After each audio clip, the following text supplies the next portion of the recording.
ಶಾಜಿಲ್ ಅಹಮದ್ ಅಂದ್ಬಿಟ್ಟು ಕಾಂಗ್ರೆಸ್ ವತಿಯಿಂದ ಒಂದ್ಸಲ ಹೇಳಿದ್ರಿ ಸ್ಟೇಟ್ಮೆಂಟು. ಇವ ಯಾರೇ ಅವನು ಯಾರ್ಯಾರು ಬರ್ತಾರೋ ಮರೆ ಈ ಮನ್ಯಾಗ 2,500 ಕೋಟಿ ಕೊಟ್ಟು ಮುಖ್ಯಮಂತ್ರಿ ಆಗ್ಬೋದು ಅಂತ ಬಿಜೆಪಿಯಲ್ಲಿ ನಿಜಾನ? ಹಂಗಂದ್ರೆ ಸಿ ಎಂ ಬೊಮ್ಮಾಯಿಯವರು 2,500 ಕೋಟಿ ಕೊಟ್ಟು ಸಿ ಎಂ ಆದ್ರ? ಓಕೆ, ತಮ್ಮದೊಂದು ಸ್ಟೇಟ್ಮೆಂಟು ಮತ್ತೆ ಚರ್ಚೆಗೆ ಬರುತ್ತೆ.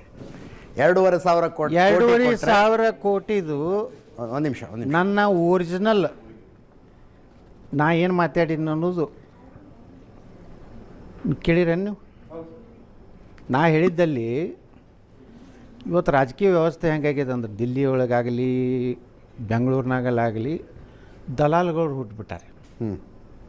ಈಗ ನನಗೆ ಒಬ್ಬರು ಬಂದು ಕೇಳ್ತಾರೆ, ಸರ್ ನಿಮ್ಮದು ಮಿನಿಸ್ಟ್ರ್ ಮಾಡ್ತೀವಿ, ಇಷ್ಟು ಕೋಟಿ ರೆಡಿ ಮಾಡಿರಿ ಅಂತಾರೆ ಮುಖ್ಯಮಂತ್ರಿಗೆ. ನಾತೀನಿ ನಾವು 30-40 ವರ್ಷ ಪಕ್ಷಕ್ಕೆ ದುಡಿದವರು, ನಮ್ಮನ್ನು ನಾವು ನೇರವಾಗಿ ಪ್ರಧಾನಮಂತ್ರಿಗಳು ವಾಜಪೇಯಿಯವರು, ಅದ್ವಾನಿಯವರು, ರಾಜನಾಥ್ ಸಿಂಗ್ರ ಜೊತೆಗೆ ನೇರವಾಗಿ ಗೊತ್ತಿದ್ದಂಥವ್ರು ನಮಗೆ ಬಂದು ಹೇಳ್ತಾರೆ 2,500 ಕೋಟಿ ಎಲ್ಲಿದ್ದು ಕೊಡೋದಾಗ್ತೈತೆ. ಸೋನಿಯಾ ಗಾಂಧಿಯವ್ರು ನನಗೆ ಪರಿಚಯ ಅದಾರ್ತಾರೆ, ಒಬ್ಬರು ನನಗೆ ಅಮಿತ್ ಶಾ ಅವರು ನಮ್ಗೆ ಭಾಳ ಕ್ಲೋಸ್ ಅದಾರ ಅಂತ ಹೇಳ್ತಾರೆ. ಅದಕ್ಕೆ ರಾಮದುರ್ಗದಲ್ಲಿ ನಾನು ಹೇಳಿದ್ದೇನು, ಅಲ್ಲಿ ಒಂದು 3-4 ವಿಧಾನಸಭಾ ಕ್ಯಾಂಡಿಡೇಟ್ಗಳು ಕೂತಿದ್ರು. ಅವರು ಒಂದೊಂದು ಕಡೆ ದಲಾಲರ ಬಳಿ ಅಡ್ಡಾಡಿ ಬಂದವ್ರೆ. ಅವ್ರಿಗೆ ಹೇಳಿದೆ, ಹಿಂಗೆ ನನ್ನಂಥವ್ರಿಗೇ 2,500 ಕೋಟಿ ಕೊಟ್ಟು ನಿಮ್ಮನ್ನು ಮುಖ್ಯಮಂತ್ರಿ ಮಾಡ್ತೀನಿ ಅಂತ ಕೆಲವೊಂದು ದಲಾಲ್ಗಳು ಅಡ್ಡಾಡ್ತಾರಪ್ಪ ದಿಲ್ಲಿ ಇದರಲ್ಲಿ. ಸರ್ ನನಗೆ ವಾಟ್ಸಪ್ನಲ್ಲಿ ಕೆಲವೊಂದು ಮೆಸೇಜ್ ಬರ್ತಿದ್ವು, ಕಾಲ್ ಬರ್ತಿದ್ದು ಸ್ವಾಮಿಗಳದು. ಅಲ್ಲಿ ಯಾವ ದಿಲ್ಲಿಯೊಳಗೆ ಒಬ್ಬ ಸ್ವಾಮಿ ಅವನು, ಇಲ್ಲ हम नड्डा से बात किया है, हम उनसे बात किया है, आप दिल्ली आ जाओ, हम ये करेंगे, आप पैसा इकट्ठा करो. ನಾನು 1,500 ಕೋಟಿ ಅಂದ್ರೆ ಎದಕ್ಕೆ ತರ ಅದು ಒಯ್ದು ಹೆಂಗೆ ಅದು ತರೋದು? ನಮ್ಮ ಬಲ್ಲಿ 1,500 ಕೋಟಿ ಬೇಕಲ್ರಿ. ನಾ ಹೇಳಿದ್ದು ಬೊಮ್ಮಾಯಿಯವರು 2,500 ಕೋಟಿ ಕೊಟ್ಟು ಆಗ್ಯಾರತ್ತ ನಾ ಹೇಳಿಲ್ಲ, ಎಲ್ಲಿನೂ ಹೇಳಿಲ್ಲ. ಹಲೋ ಸುಸ್ಮಿ ಕೇಳಿಸ್ಕೊ, ಅದು ಕರೆಕ್ಟ್ ರೆಕಾರ್ಡ್. ಅದು ಮಾಧ್ಯಮದವ್ರಿಗೆ ಒಮ್ಮೆ ಏನಾಗ್ತದೆ, ಅವ್ರು ಸಂಜೀತನ ಇದನ್ನು ಹೊಡೆದಿಲ್ಲ, ರಾತ್ರಿ ಏನೋ ಆಯಿತು ಅಡ್ಜಸ್ಟ್ಮೆಂಟು, ಮುಂಜಾನೆ ಯತ್ನಾಳೆ 2,500 ಕೋಟಿದು ಯಾಜ್ಬಿಸೋರು. ಏನು ಅಡ್ಜಸ್ಟ್ಮೆಂಟ್ ಆಯಿತು ಮಾಧ್ಯಮದವ್ರ ಜೊತೆ? ಮಾಧ್ಯಮದವ್ರು ಏನೋ ಭಾಳ ಏನೋ 100ಕ್ಕೆ 100 ಸತ್ಯನ ತೋರಿಸ್ತಾರ್ತೇನೆ, ನಾ ಏನು ಒಪ್ಪೋದಿಲ್ಲ. ಟಿವಿ ಸ್ಟುಡಿಯೋದಲ್ಲಿ ನೀವು ರೆಕಾರ್ಡ್ ಮಾಡ್ತಿದ್ದೀರಿ ಮತ್ತು ಮಾಧ್ಯಮದವ್ರನ್ನೇ? ಹೌದು ಹೌದು, ಅದು ಹೇಳಬೇಕಾಗ್ತದೆ.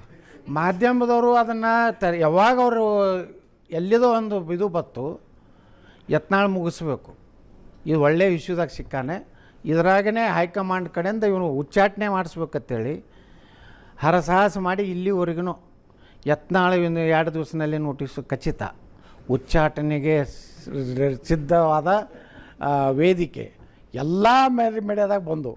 ಆದರೆ ಯತ್ನಾಳಿಗೆ ಏನೂ ಆಗಿಲ್ಲ, ಇನ್ನಾನು ಬಿ ಜೆ ಪಿ ಒಳಗೆ ಅದಾನೆ. 2,500 ಕೋಟಿ ಭಾಳ ಗಂಭೀರ ಆರೋಪ. ಅದು ನಿಜವಾಗಿಯೇ ಇತ್ತಂದ್ರೆ ಉಚ್ಚಾಟನೆ ನಾನು ಮಾಡ್ತಿದ್ರು, ಮುಂದೆ ನಿಜ ಇಲ್ಲ. ಮುಂದೆ ಮುಖ್ಯಮಂತ್ರಿ ಏನು ಮಾಧ್ಯಮದವ್ರ ಮೇಲೆ ಅಷ್ಟು ಸಿಟ್ಟು ನಿಮಗೆ? ಮಾಧ್ಯಮದವ್ರು ಸಿಟ್ಟಿಲ್ರಿ. ನೋಡ್ರಿ, ನಾನು ಬೆಳೆದಿದ್ದೇ ಮಾಧ್ಯಮದಿಂದ. ನಾವು ಎಲ್ಲ ಸಣ್ಣ ಕಾರ್ಯಕರ್ತರಿದ್ದಾಗ ನಾವೊಂದು ಹೋರಾಟ ಮಾಡಿದ್ರೆ, ನೋಡ್ರಿ ಒಂದು ಸಣ್ಣ ಉದಾಹರಣೆ ಹೇಳ್ತೀನಿ.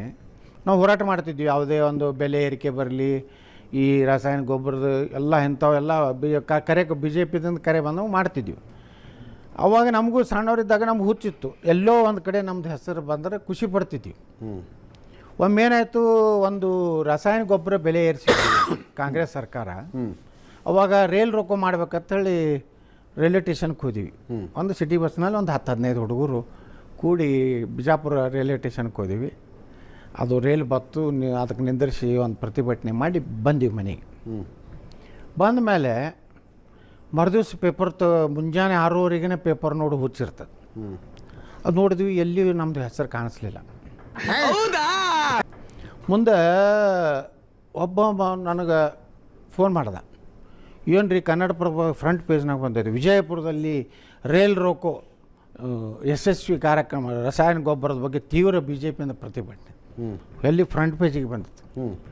ಅವಾಗ ಕೆಲವೊಂದು ಪತ್ರಕರ್ತರು ಕೇಳಿದೆ, ಇಲ್ಲ ಒಳ್ಳೆಯ ಕೆಲಸ ಮಾಡೋನು ಸಪೋರ್ಟ್ ಮಾಡ್ತೀವಿ. ಅವತ್ತು ಹಿಡಿದು ನಾನು ಮಾಧ್ಯಮದ ಮೂಲಕನೂ ಬೆಳೆದಂಥವನೇ.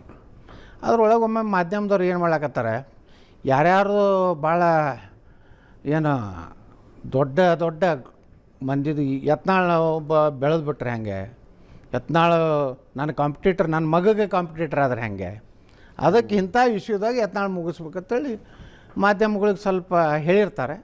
ಅವರು ಯತ್ನಾಳ್ 2,500 ಕೋಟಿ ರೂಪಾಯಿ ಗಂಭೀರ ಆರೋಪ, ಯತ್ನಾಳ್ ಗಂಭೀರ ಆರೋಪ ಅಂತ 2 ದಿವಸ ಆಯಿತು.